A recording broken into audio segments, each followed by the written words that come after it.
ranging over an area larger than all of Europe. The total number of slaves exported from East Africa during the 19th century has been estimated to be at least 2 million. Despite the impression created by Roots, during the era of the massive slave trade from West Africa, a white man was more likely to catch malaria in Africa than to catch slaves himself. The average life expectancy of a white man in the interior of sub-Saharan Africa at that time was less than 1 year. By and large, men from Europe or the Western Hemisphere came to the coasts of Africa, bought their slaves, and left as soon as possible. Even so, the death rates among the white crews of the ships carrying slaves to the Western Hemisphere were as high as the death rates among the slaves themselves. It was only much later, after quinine and other medical measures enabled Europeans to survive where there were tropical diseases, was it possible for them to invade Africa in force and establish empires there.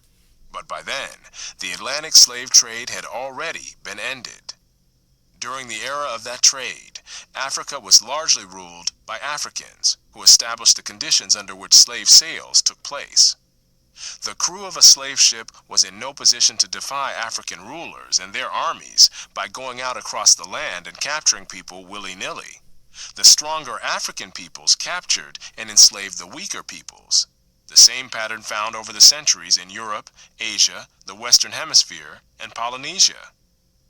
In Nyasaland, the Ngoni and Yao swaggered over and terrorized other tribes. In Uganda, the Baganda made life miserable for their neighbors. And the Nyoro and Hima of Ankole enslaved Toro women and children.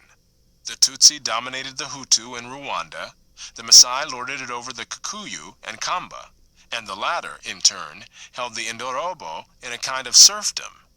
It was precisely the fact that Europeans, except for the Portuguese, seldom participated in the raids that captured and enslaved Africans that enabled most people in Europe and the Americas to remain oblivious to the traumatic experience that this was, with some Africans committing suicide to avoid capture and wives being whipped as they tried to cling to their husbands or children.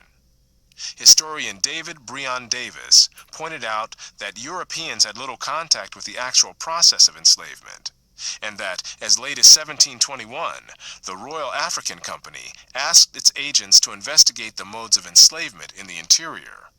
Europeans typically saw only the end results, enslaved people being offered for sale on the coast.